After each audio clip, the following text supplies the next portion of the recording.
কই কিছু দেখা যাচ্ছে? কিছুই তো দেখা যাচ্ছে না। আমি ভাবলাম মানে ক্লাস করবো আমি, কিন্তু ওখানে ক্লাস করার মতো অবস্থা নেই। এখানে সব অন্ধকার, কিছুই দেখা যাচ্ছে না। এখানে মনে হয় আমাকে বাল্ব শুরু করতে হবে, তাহলে আমি মনে হয় দেখতে পাবো। আমি একটু বাল্বটা শুরু করে আসি তো। দেখা যাচ্ছে, যে মাত্র বাল্বটা শুরু করলাম সেই মাত্র সব দেখা যাচ্ছে, সব একদম উন্মুক্ত সব দেখা যাচ্ছে। এখন অন্ধকার আর নেই বললেই চলে। কিন্তু ব্যাপার কি, যখন আমি বাল্বটাকে শুরু করলাম তখন সব দেখা যাচ্ছে। এখন যখন আমি বাল্বটাকে বন্ধ রাখছিলাম তখন কিছু দেখা যাচ্ছিল না। এই কীভাবে হতে পারে? এটা কীভাবে সম্ভব? কিছু একটা আছে এর পিছনে, কিছু একটা আছে মনে হয়। এখন আমার মনে হয় কি, এই যে বাল্ব আছে না, এই বাল্বের থেকে না কিছু একটা বের হচ্ছে, তার জন্য এরকম হচ্ছে। কিন্তু এই বাল্বের থেকে আবার কী বের হতে পারে? কোনো শক্তি, না কোনো খাবার জিনিস? তা এরকম না তো। এই বাল্বের থেকে বেরোচ্ছিল আলো। আলো, এখন আলো কি জিনিস? আলো হচ্ছে একটা শক্তি। শক্তি? আলো শক্তি হয়? হ্যাঁ, আলো একটা শক্তি। যদি আমরা আলো সংজ্ঞা দিতে চাই তাহলে আমরা আলো সংজ্ঞাতে এইভাবে বলবো যে আলোর সংজ্ঞাকে নিয়ে না অনেকের মাথা ব্যথা হয়। আলোর সংজ্ঞা কীভাবে দিতে পারি আমরা? আলো কী জিনিস, আলো কি খায় না মাথায় যায়, ইত্যাদি ইত্যাদি। এখন যে আলোটা আছে জিনিসটা কি, এ বোঝার আগে আমাদের বুঝতে হবে আলো কেন দরকার আমাদের। আলো দরকার আমাদের এই জন্য যে কোনো একটা জিনিসকে দেখার জন্য আলো দরকার। আলো ছাড়া আমরা কোনো জিনিসকে দেখতে পাবো না। এখন আলো ছাড়া কোনো জিনিসকে দেখতে পাবো না, এ থেকে সংজ্ঞা করা যায় যে আলো হচ্ছে এমন একটা শক্তি যার দ্বারা কোনো জীব কোনো বস্তুকে দেখতে পাই অন্ধকারে। অর্থাৎ আলো হচ্ছে এমন একটা শক্তি যার ফলে আমরা কোনো কিছু দেখতে পাই। এটা হচ্ছে একটা সংজ্ঞা। গুড মর্নিং না আমাকে বলা দরকার গুড ইভিনিং, না যারা রাতে দেখছে তার জন্য গুড নাইট। যাই হোক, যে বলি নাকি গুড মর্নিং বাচ্চাগুলা, কিংবা গুড আফটারনুন বাচ্চাগুলা, গুড নাইট বাচ্চাগুলা, আজকে এই ভিডিওতে আমরা পড়তে চলেছি আপনাদের ক্লাস 10-এর ভৌত বিজ্ঞানের একটা খুব গুরুত্বপূর্ণ চ্যাপ্টার, যার নাম হচ্ছে লাইট, বা যাকে আমরা বাংলাতে বলি আলো। এখন এই আলো চ্যাপ্টারটা অনেক স্পেশাল, কারণ চলতরিৎ এবং আলো এই দুটো চ্যাপ্টারটা অনেক বড় মানে অনেক বড় হিসাব ছাড়া। আর অনেকেই আছে যারা এই আলো চ্যাপ্টারটা বুঝে না একটাবারে, তো তাদেরকে অনেকবার এটা বুঝতে হয়, বারবার প্র্যাকটিস করতে হয়, তারপরে যায় তারা সেই আলো চ্যাপ্টারটা বুঝতে পারে। এখন এই চ্যাপ্টারটা এরমই ঝামেলাকর যে অনেকে এটাকে বুঝতে চায়ও না। অনেক স্যার এটাকে শুধুমাত্র মুখস্থ করায় এবং সেটাকে স্কিপ করে যায়। কিন্তু আমি চাই যেন আপনারা এই প্রশ্নগুলো জানেন এবং এই চ্যাপ্টারটাকে ভালোভাবে বুঝতে পারেন। এই জন্য ভিডিওটা দেখতে দেখেন। সো কোনো একটা চ্যাপ্টারকে পড়ার আগে না আমাদের জানতে হবে এই চ্যাপ্টারের ভ্যালিউ কতটা। ভ্যালিউ বলতে এখন ওর থেকে কত মার্কের প্রশ্ন থাকবে, চ্যাপ্টারটা কতটা গুরুত্বপূর্ণ, চ্যাপ্টার থেকে কত মার্কের প্রশ্ন থাকবে, থাকলেও কী কী ধরনের প্রশ্ন থাকবে, এমসিকিউ থাকবে, ভিএসএ থাকবে, এসিকিউ থাকবে, এলএকিউ থাকবে, ইত্যাদি ইত্যাদি। তার ফর্ম্যাটটা আমরা এই সেগমেন্টে দেখব। যেমন আপনাদের আলো চ্যাপ্টার থেকে এমসিকিউ অর্থাৎ 1 মার্কের প্রশ্ন থাকবে 3টা, অর্থাৎ 3 মার্কের। ভিএসএ অর্থাৎ ভেরি শর্ট টাইপ কোশ্চেন, এগুলো হচ্ছে 1 কথার উত্তর। থাকে না যে আমার নাম কি, আমার নাম কি, মানে এরকম প্রশ্ন আসবে না, মানে এটা উদাহরণ। এটা থাকবে 3টা, টোটাল 3 মার্ক হলো 3 3 6 হলো স্যার, বুঝলাম। তারপরে এসএকিউ অর্থাৎ 2 মার্কের প্রশ্নগুলো মূলত। এটা সুবিধা হচ্ছে কি, এটা শুধুমাত্র একটা আছে, অর্থাৎ 2 × 1 = 2, অর্থাৎ 3 3 6 6 2 8। আর এলএকিউ অর্থাৎ বড় প্রশ্নগুলো অর্থাৎ 3 মার্কের প্রশ্নগুলো, এটা আমার থাকবে 3টা, 3 3 9, টোটাল করে হচ্ছে 17টা। 3 3 6 6 2 8 8 9 17, টোটাল হলো 17 মার্কের প্রশ্ন। তো এই চ্যাপ্টারটা এতটা গুরুত্বপূর্ণ, এখান থেকে টোটাল 17 মার্কের প্রশ্ন থাকবে। তার জন্য এই প্রশ্নটাকে কিংবা এই চ্যাপ্টারটাকে একটু বিশেষভাবে পড়া দরকার, যা আমি মনে করি। নাও প্রশ্নটা হচ্ছে এই যে আলো কাকে বলে। এখন চ্যাপ্টারটার নামে আলো, এখন আলোকেই সেটা যদি আমরা না জানি তাই এটা অনেকটা আনফেয়ার হচ্ছে। তার জন্য প্রথমে জানতে হবে আলো কী জিনিস। এই সঙ্গটা আগে আমি একটু একটু দিয়েছিলাম। এই প্রথমে একটু আলো কি জিনিস, আলো হচ্ছে একটা তড়িৎচুম্বকীয় তরঙ্গ বা ইলেকট্রোম্যাগনেটিক ওয়েভ, যা মানুষকে বা জীবের চোখে সংবেদন সৃষ্টি করে। এটা হচ্ছে একটা কথা, কিংবা আরো অনেক সংজ্ঞা আছে, কিন্তু আমি মনে করি আপাতত এই সংজ্ঞাটা থাকা দরকার যে আলো একটা তড়িৎচুম্বকীয় তরঙ্গ। পরীক্ষায় এই প্রশ্নটা আসতে পারে ভিএসএতে, অর্থাৎ 1 মার্কের প্রশ্নতে এক কথায় উত্তর দাও এইভাবে যে আলো কি ধরনের তরঙ্গ। এখন আমরা জানবো আলোকরশ্মির ভ্রমণের দিক, মানে কিভাবে আলোকরশ্মি ভ্রমণ করে এক জায়গা থেকে অন্য জায়গায় কিভাবে আলোকরশ্মি যায়। মনে করো এটা একটা বস্তু, এখান থেকে আলোকরশ্মি বেরোচ্ছে। এখন এই আলোকরশ্মিটা হয় এভাবে বেরোতে পারে, একটা আলোকরশ্মি অপর আলোকরশ্মিকে কোনো টাচ করছে না, এই একটা আলোকরশ্মি আর এই আলোকরশ্মি দুজনকে কোনো টাচ করছে না, অর্থাৎ তারা পরস্পরকে প্যারালাল বা সমান্তরালভাবে যাচ্ছে। এটাকে বলে সমান্তরাল আলোকরশ্মি বা প্যারালাল বিম অফ লাইট হলো। তারপরে আসছে অপসারী আলোকরশ্মি বা ডাইভারজেন্ট বিম অফ লাইট। এটা কি একটা বিন্দু উৎস থেকে অর্থাৎ ধরুন দেন এটা একটা বিন্দু উৎস, এই বিন্দু উৎস থেকে যে হতে পারে সূর্য হতে পারে, একটা গ্রহ হতে পারে, ইত্যাদি ইত্যাদি হতে পারে। এখান থেকে আলোক রশ্মি বের হয়ে আলাদা দিকে ছড়িয়ে যাচ্ছে, এদিকে যাচ্ছে কেউ এদিকে কেউ এদিকে কেউ এদিকে কেউ এদিকে, এইভাবে করে আলাদা দিকে ছড়িয়ে যাচ্ছে। এটা হচ্ছে অপসারী আলোক রশ্মি। আর একটা আছে অভিসারী আলোক রশ্মি বা কনভার্জেন্ট বিম অফ লাইট। এটা কি অনেকগুলা আলোকরশ্মি বিভিন্ন দিক থেকে এসে একটা জায়গাতে কেন্দ্রীভূত হচ্ছে। দেখেন এখান থেকে একটা আলোকরশ্মি আসছে, এখান থেকে এসে শেষে এখানে মিলিত হচ্ছে। এটা হবে অভিসারী আলোকরশ্মি বা কনভার্জেন্ট বিম অফ লাইট। আশা করা যায় এতটা বোঝা গেছে। আমরা এই সম্পর্কে বিস্তারিত জানবো না, কারণ নিচু ক্লাসগুলোতে আপনারা এই সম্বন্ধে জেনেছেন। এখন আমরা এরপরে জানবো হচ্ছে প্রতিফলন সম্পর্কে। প্রতিফলন আপনাদের মেন চ্যাপ্টার বিষয়বস্তু। প্রতিফলনের আগে আমরা জেনে নেব দর্পণ অর্থাৎ আয়না, এই সম্বন্ধে আমরা জেনে নেব। প্রথমে আমরা জানবো দর্পণ সম্পর্কে।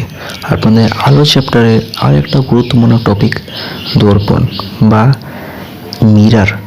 এই চ্যাপ্টারে আমরা জানবো যে মিরার জিনিসটা আসলে কি। এখন দেখেন মিরার হচ্ছে এমন একটা বস্তু যার মধ্যে দিয়ে যদি আমরা এর উপরে আলো ফেলি, মনে করেন আলো রশ্মিটা দিলাম আমি এখানে, তো কি হবে, এটা আলোটাকে গ্রহণ করবে না, এই আলোটাকে রিফ্লেক্ট করে দেবে, প্রতিফলন করে দেবে। তো এই আলোক দর্পণকে বা এই আয়নাকে আমরা বলবো প্রতিফলক। এবং যে আলোটা যে হলো এখানে এলো, আলোটা এখান থেকে আবার এখানে চলে গেলো, এটা আবার প্রতিফলন বা রিফ্লেকশন। এখন দর্পণ বা মিরার দু ধরনের হয় মূলত। একটা যেটা আমি দেখালাম এখন, যেটা আপনাদের বাড়িতে থাকে সবসময় চুল কাটার সময় কিংবা নিজেকে দেখার জন্য একটা আয়না, এইভাবে বাক্স টাইপের একটা আয়না থাকে, এর নাম হচ্ছে প্লেন মিরর বা সমতল আয়না বা সমতল দর্পণ। আর একটা হচ্ছে এইভাবে, এটাকে বলে গোলীয় দর্পণ বা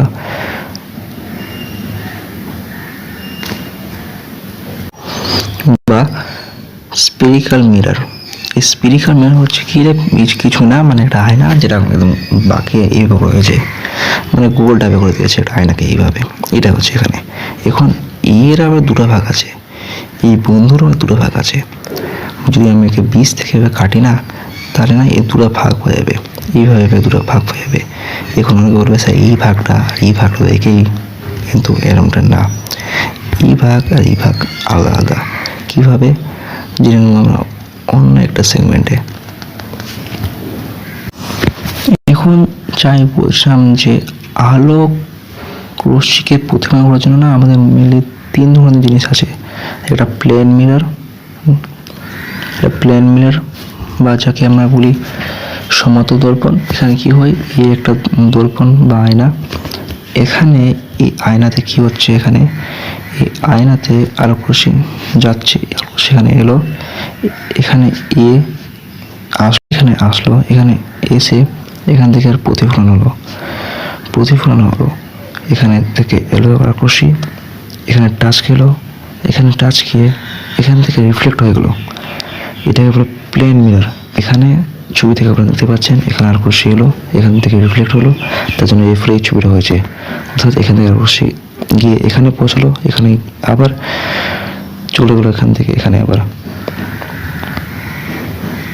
যখন আমরা তৈরি করবো দর্পণ বা দর্পণ সম্বন্ধে জানবো, তখন আমরা জানতে পারলাম দর্পণ দু ধরনের হয়। একটা তো এই সমান্তর দর্পণ, এইভাবে দেখতে হয়, একটা গোলীয় দর্পণ যেটা এইভাবে দেখতে হয়। এখানে তো এটা জানলাম তো যে আছে সমান্তর দর্পণ, এখান থেকে লাইট আসবে, কিছু না করে এটা চলে গেল, স্যার বুঝলাম, আচ্ছা ঠিক আছে স্যার বুঝলাম, হলো। এখন যেটা দর্পণ আছে, গোলীয় দর্পণ, এর মধ্যে একটা কেজ আছে, একে আমরা দুভাবে ভাগ করতে পারি।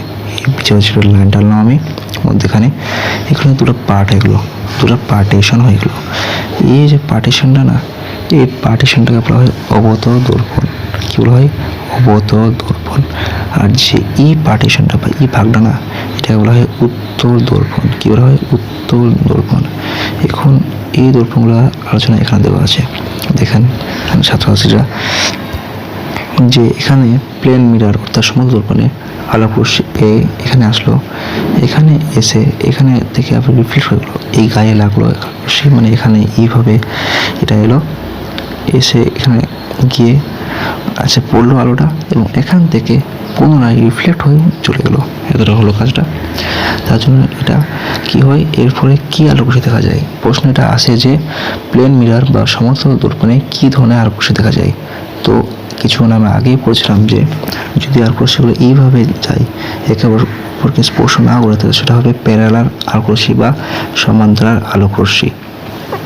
এরপরে আসে আমাদের কনকেভ মিরর বা যাকে আমরা বলি অবতল দর্পণ। এটা হচ্ছে অবতল দর্পণ।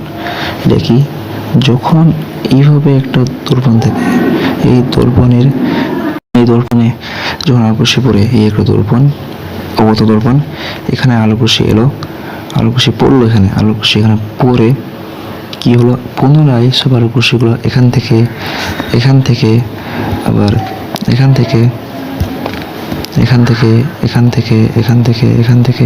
একটা বিন্দুতে কি হলো, মিলিত হলো। এখান থেকে আলোক রশ্মিগুলো ধরুন এখানে একটা বস্তু আছে, এই বস্তুটা এখান থেকে এখানে এলো, এখান থেকে এটা রিফ্লেক্ট হয়, আবার একটা জায়গায় মিলিত হলো।